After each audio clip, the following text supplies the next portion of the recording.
It's Tuesday morning. You're on your third Zoom call of the morning already. You're managing a content calendar that used to belong to a team of 3 or 4, and somewhere in the background, a webinar registration email is supposedly, theoretically, sending itself because, AI. And meanwhile, headcount is now optimized. Costs are down. There was a slide in the leadership deck last quarter about how AI-enabled efficiency gains were doing so much. It got a lot of people nodding. But here's the thing that nobody said out loud in that meeting. You are the efficiency gain, not the technology. So what exactly is happening to all of us, and what are we going to do about it?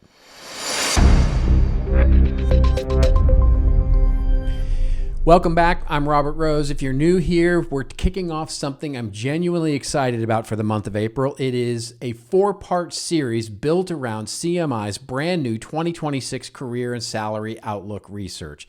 That was a survey of more than 600 full-time marketing professionals that was conducted earlier this year. And so over the next 4 weeks, I'm going to basically do a deep dive of this research and cover 4 different lenses of the things that I really found to be important there. And today we're going to talk about the ghost workforce.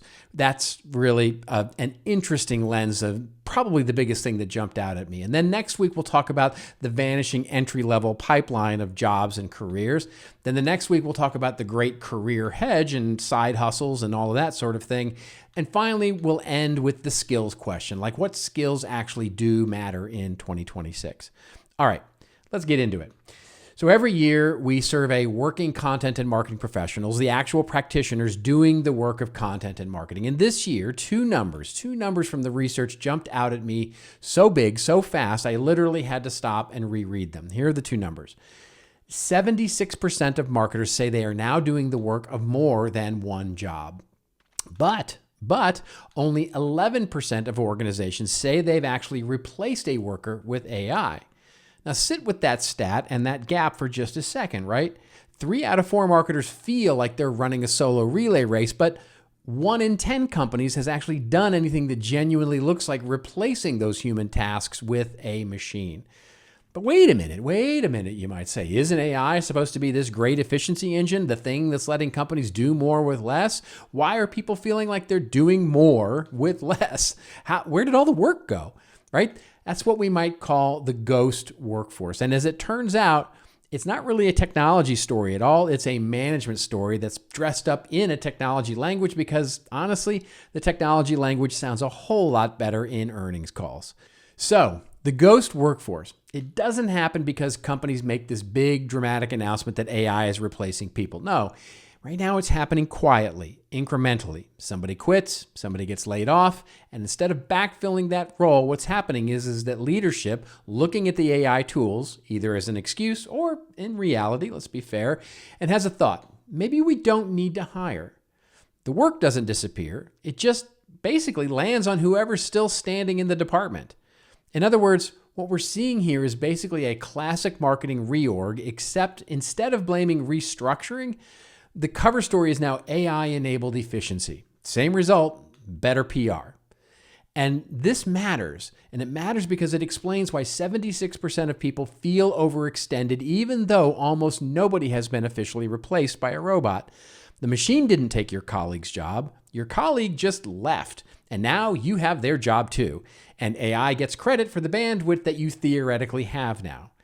So here's a word that you're going to keep hearing for the next several years as we go through this. And the word is augmentation, as in AI won't replace you, it will augment you. It will make you better, faster, more strategic. And look, there is something real in that idea. The practitioners doing this work every day understand AI's actual capabilities better than almost anybody. I'm seeing it myself.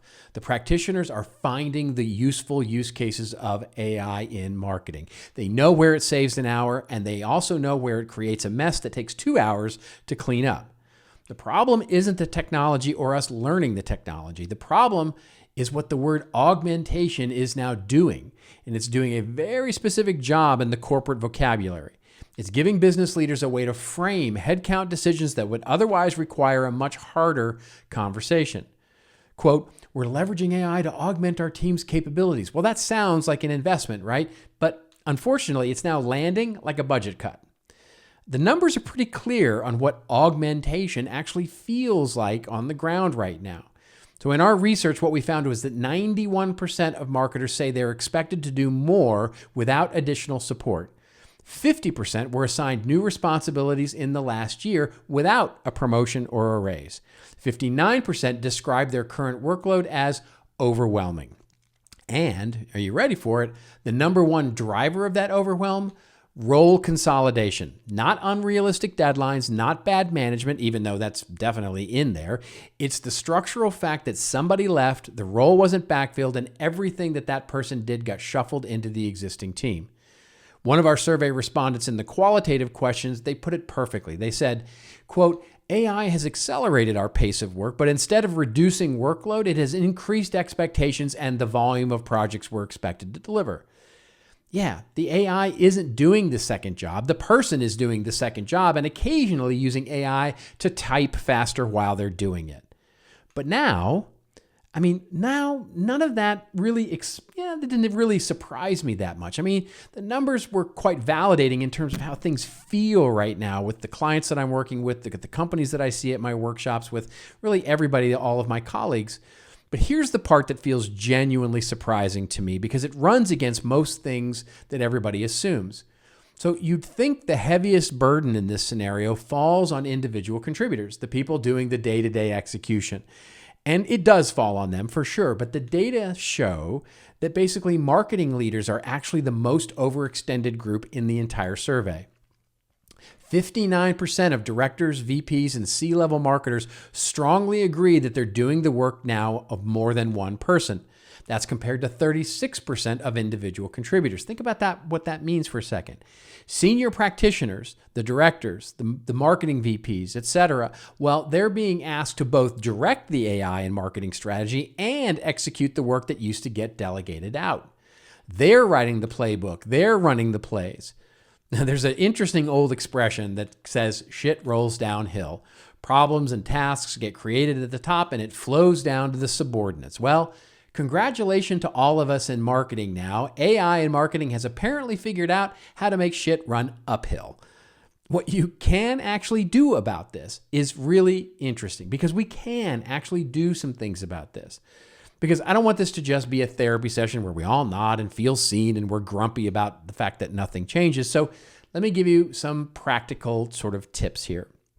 If you're a marketing leader, what can you do? Well, the most important thing I think you can do is name what's happening before somebody else does it for you. In other words, if two people on your team are doing the work of four, have that conversation openly. Ask each person to map out their current responsibilities versus what they were doing 2 years ago.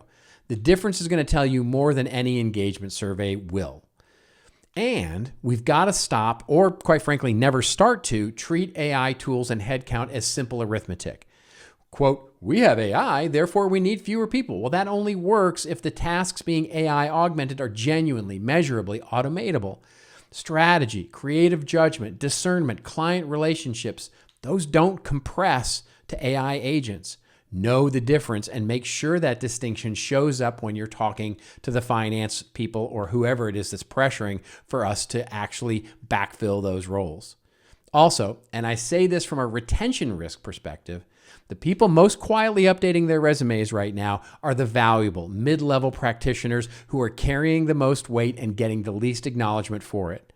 Now, we'll get into a little bit of that next week, but yeah, retention of valuable team members, that's going to be a challenge in the coming year. And if you're an individual contributor, here's what you can do.